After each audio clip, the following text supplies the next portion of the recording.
Gravar voz, tratamento do som. Ao longo dos próximos dias eu vou postar uma série de vídeos a respeito de gravação de voz, então aproveite que tem bastante dica legal para você aplicar nas suas produções. Quando eu comecei a produzir mais seriamente ali, 92, 93, eu ia para o estúdio e a gente captava a voz e a gente sempre fazia algum tipo de processamento, algum tipo de tratamento no som para captar essa voz. Na real a gente fazia em tudo, tá? É um bumbo, é uma caixa, um baixo, a gente sempre tratava alguma coisa que a gente achava que precisava e mandava para dentro do computador. Aliás, na época mandava para a fita. O que acontece? Até hoje eu faço dessa forma. Até hoje eu penso dessa forma e a maioria dos profissionais que são um pouco mais antigos até hoje fazem isso. Só que com o advento do home studio, as pessoas passaram a simplesmente pegar o microfone, plugar ali na interface e gravar. Tá? E daí na hora de mixar que eles vão resolver as coisas.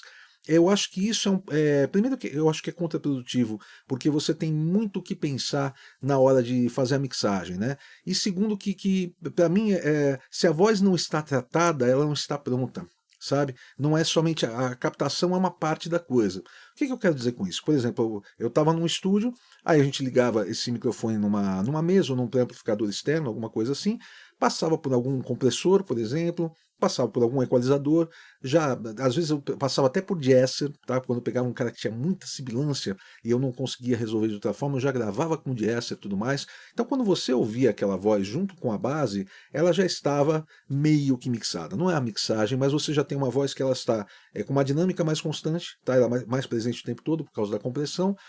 Não tem, por exemplo, a esbarrada do cara no pedestal ou o caminhão passando na rua que vem aquele subgrave acontecendo, não tinha isso porque já tinha um filtro acontecendo de frequência.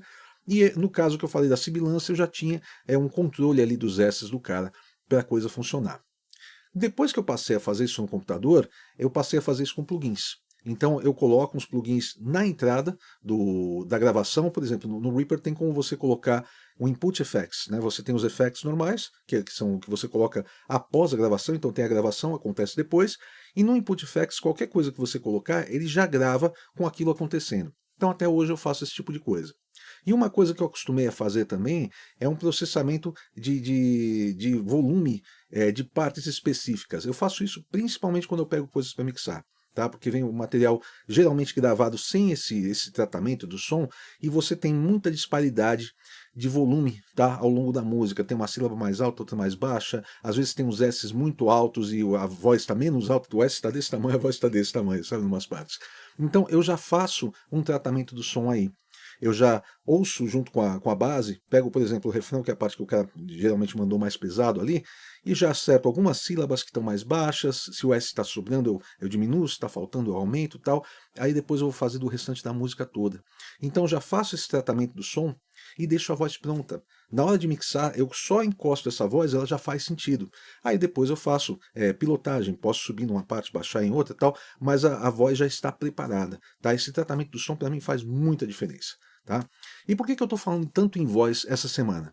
Porque eu tenho um curso chamado Cantando e ele está com desconto de mais de 60%. Tá? Eu vou deixar o link aqui na minha bio, aliás, aqui na descrição do vídeo ou na minha bio, para você adquirir esse curso somente até o dia 22, tá? Com mais de 60% de desconto. Esse é um curso para o produtor musical que quer aprimorar as vozes das suas produções. Você vai acompanhar a produção de uma música com mais de 100 canais de vozes. Eu e meu filho cantamos, né? A gente fez várias coisas. Começa com uma voz bem suave, com um coro com poucas vozes. Depois vem uma voz mais pop, assim, e vem um coro mais cheio. Depois vem um coral de igreja, praticamente, com 2 pessoas. Tá? E depois a gente faz uma simulação de ao vivo. Tá? Você acompanha toda essa parte de captação das vozes, a escolha das notas para fazer a harmonia, o tratamento do som, a parte de microfonação, tudo é bem detalhado nesse curso para você levar mesmo a qualidade das suas vozes, das suas produções para outro patamar. Tá? Então aproveite, é só até o dia 22 e amanhã tem mais vídeo falando de voz. Valeu!